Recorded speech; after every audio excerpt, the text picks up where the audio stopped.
Selamat datang di Ermo TV.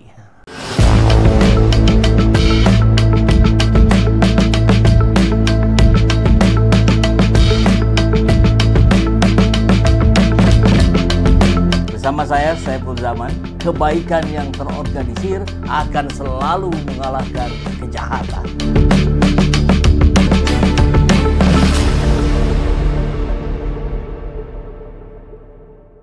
Baik, banyak juga yang mengatakan bahwa apa yang sedang dilakukan ini adalah sebuah perlawanan berbasis moral. Ya. Karena tadi yang ingin dimunculkan itu kejujuran, keterbukaan, dan keadilan. Artinya bisa dikatakan bahwa hari ini itu belum tercipta. Apakah begitu? Ya, mungkin kurang, Pak ya. Oke. Mungkin kurang. Sudah sekian lama kepemimpinan presiden ya di Republik, khususnya di dalam kepemimpinan Joko Widodo. Karakter building, nasionalisme kebangsaan tidak terbentuk, Bapak. Ini yang jadi masalah. Ada revolusi mental. Ya, harus Presiden Prabowo sekarang mengadakan itu kan gitu ya. Bagaimana sih karakter bangsa Indonesia sebenarnya? Jadi revolusi mental gagal. Hah? Ya, kalau dibilang gagal saya nggak tahu, Pak ya, biar mereka yang menilai gitu ya. Tapi yang pasti, saya ambil contoh saja, Pak. Tidak ada karakter bangsa Indonesia ini menjadi tukang maling, koruptor, gitu ya. Sekarang koruptor itu, Pak, begitu cetok palu, Pak, kan tidak ada minta maaf, begitu kan kepada rakyat, nggak ada, Pak. Tetap aja petentang, senyum. Kalau dia korupsi 100, paling kembalikan 30, begitu ya. Keluar dari penjara, sisa pensiun 70, katanya begitu ya. Terus daftar ke partai lain. Jadi anggota Paduka yang mulia lagi kan gitu, Pak ya. Inilah yang salah, Pak. Dan waktu di penjara juga kata Pak Bowo bisa kan keluar masuk. Bisa keluar. Presiden yang ngomong itu, Pak. Presiden, iya saya tahu bisa keluar kalau malam. Makanya Pak Bowo mengatakan akan dibuat penjara di pulau tersendiri, sehingga kalau mau kabur, mau keluar malam-malam kan gitu ya, silakan berenang gitu kan, begitu kira-kira. Ya, jika ini diabaikan oleh DPR surat ini, Pak, ya, langkah apa yang akan dilakukan oleh? Kita tetap akan koordinasi dengan baik kepada pihak pemerintah, eksekutif maupun legislatif.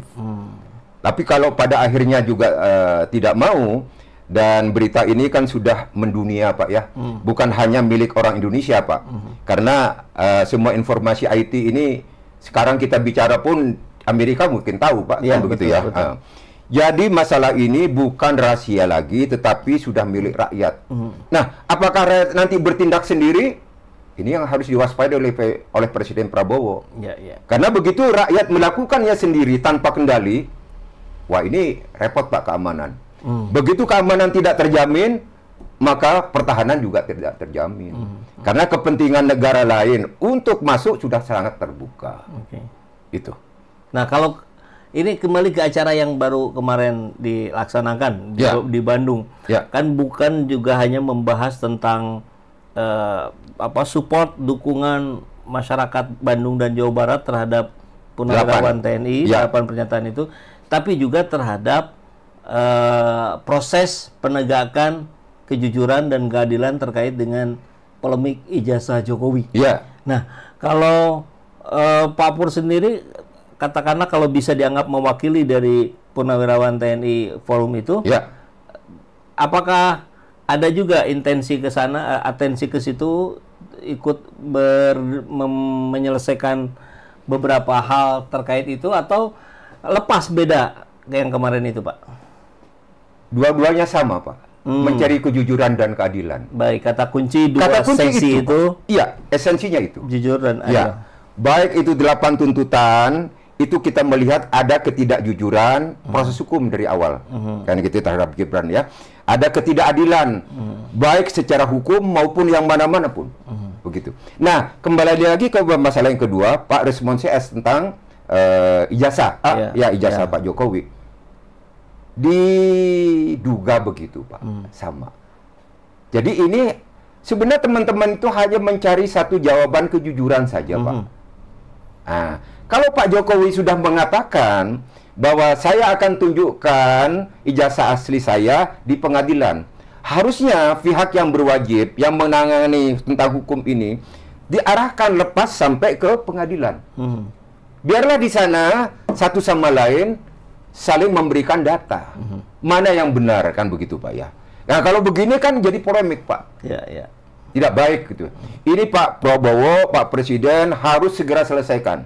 Tidak boleh berlarut-larut. Karena dua kasus ini Pak akan sedikit banyak mengurangi cara berpikir Pak Presiden ini Pak. Waduh, kan gitu ya. Staf kasih laporan Pak ada begini, kan gitu. Konsentrasi Pak Prabowo akan sedikit terkuras untuk hal-hal yang tidak perlu. Sedangkan Pak Prabowo masih banyak hal yang harus dilakukan. Itu dia. Ya, karena peninggalan dari Jokowi 10 tahun ini nggak gampang Pak gitu. Borok kalau ini borok Pak udah stadium 3 gitu ya. Iya. Utang. Utang, uang kata Ibu Sri Mulyani nggak ada duit. Pengangguran. Sekarang rakyat susah Pak, gitu ya. Cari pekerjaan susah. Nah begitu pekerjaan susah Pak, keamanan lagi Pak, maling, kekerasan, seksual, kan sebagainya nggak baik Pak kehidupan itu. Nah terkait pemeriksaan yang juga dianggap oleh banyak kalangan penuh kejanggalan dalam konferensi pers Barreskrim kemarin, banyak juga yang mengaitkan akhirnya ini memang salah satu kunci agar ini prosesnya menjadi berjalan secara fair, ya ganti Kapolri. Nah, bahkan kita mendengar juga di selintingan yang beredar di kalangan wartawan bahwa calon penggantinya sekarang sudah ada. Jadi Sigit Prabowo yang masa jabatannya masih panjang, sebetulnya masih bisa lebih panjang, bisa jadi akan segera diganti. Apakah dalam pandangan Pak Pur ini menjadi sebuah sinyal baguskah, lampu hijau-kah, ataukah sama aja ini gitu? Mari kita menilai institusi polisi tidak mengeneral begitu Pak ya. Oh kalau misalkan orang menilai Pak Sigit ini kurang responsif gitu ya, kurang baik, ada keberpihakan yang tidak berpihak kepada rakyat misalkan begitu. Nah, mari kita menilai siapapun nanti orang lain atau pihak polisi yang lain, Bayangkara yang lain, itulah yang terbaik di polisi. Sehingga nanti memberikan satu keputusan yang lebih baik. Sehingga rakyat tidak lagi menjadi gaduh hanya karena kasus-kasus ini. Hanya kasus kejujuran kan Pak gitu ya. Nah, gitu. Bapak tadi menyinggung pemeriksaan dari polisi. Kalau saya simak dari pernyataan mantan Wakapolri, mantan Kabareskrim, Pak tokoh intelektual, Pak Jimli, Pak Ikrar dan sebagainya, memang sebaiknya pihak polisi setelah melakukan penyidikan, diserahkan kepada jaksa. Setelah jaksa masuk pengadilan, kan begitu. Nah, harapan itulah itu Pak, sehingga terjadi kejujuran yang terbuka gitu. Nah, ini masalahnya Pak Pur. Harapan tadi. Banyak sekarang yang sebetulnya sudah hopeless gitu. Sudah. Ya jangan hopeless Pak, masih ada. Nah, kira-kira apa yang bisa Pak Pur sampaikan kepada sebagian dari netizen kita yang sudah hopeless? Nggak akan bener ini, pasti ya gitu-gitulah, nggak ngambang terus ini gitu. Dan setelah ya, saya harapkan rakyat tidak, itu kan nanti berkait menilai satu kepemimpinan Pak Prabowo ya, yang tidak pro rakyat nantinya begitu, nanti berpikirnya begitu ya. Saya pikir kepemimpinan Pak Prabowo sudah mengarah kepada hal-hal yang positif secara bertahap, gitu ya. Contoh soal tentang korupsi yang sekarang diserahkan kepada kejaksaan ya, korupsi besar. Waktu timah 300T kan mandek juga, kan gitu ya. Belum sampai puncaknya, kan gitu ya. Pertamina juga begitu. Nah, harapannya Pak Prabowo supaya ini sebelum saya lanjutkan, dua jaksa kemarin Pak yang Depok sama di Medan kalau nggak salah ada yang menganiaya kan Pak ya. Entah itu ada kaitan dengan korupsi, entah tidak dan sebagainya jaksa ini. Makanya Pak Prabowo memberikan satu jaminan keamanan kepada pihak kejaksaan. Tapi bukan intervensi TNI di dalam acara pemeriksaan. Masalah keamanannya saja. Begitu. Nah, harapan ini maksud saya banyak hal yang Pak Prabowo sudah melakukan hal-hal yang positif. Jadi jangan hopeless gitulah begitu. Kalau kita melihat gaya berpolitiknya Pak Prabowo dalam pandangan awam pun sebetulnya kan sudah nampak bahwa beliau ini lebih suka guyup, jadi semua dirangkul.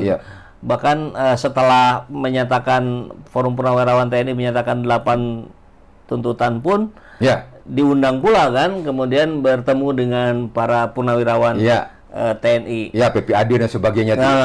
Hari raya apa katanya gitu Pak ya, di Balai Kartini itu. Betul. Kemudian hari ini kita lihat sinyal PDIP dirangkul semakin kuat, bahkan rumornya ada 5 pos menteri yang disediakan oleh PDIP untuk PDIP. Diminta dan akan diiyahkan katanya. Jadi mestinya nggak sulit ya buat Pak Prabowo untuk menyatukan frekuensi dari pemerintahan ini dan segera menyelesaikan persoalan-persoalan yang mengganggu ini, yang menggandoli ini persoalan Jokowi dan sebagai dengan berbagai kejanggalannya ini. Memang Pak Prabowo mengambil satu sikap kebijakan yang strategis, yang cukup persuasif kelihatannya Pak ya. Tidak terlalu bentur plak gitu Pak ya. Ini karena ini kalau di TNI Pak, ini kalian. TNI lain lagi Bapak. Langsung blak gitu Pak. Strategi itu ada nggak gitu Pak? Strategi untuk tidak langsung konfrontasi. Misalkan pasukan saya, pasukan Bapak, maka bisa saja kalau mau frontal, saya langsung tembakin Bapak, perang langsung. Tapi bisa saya lakukan, saya lewat kiri dulu.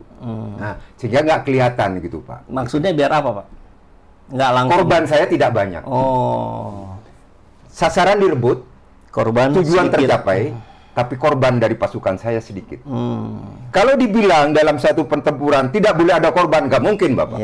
Korban tetap ada. Tetapi dicoba oleh Pak Bowo ini seminimal mungkin. Begitulah kira-kira. Nah, harapannya tentunya ya kembali Pak Jokowi lah negarawan lah. 2 kali sudah jadi presiden kan ya berpikirlah untuk rakyat. Jangan terlalu berpikir hanya lingkungan keluarga sendiri begitu. Gitu.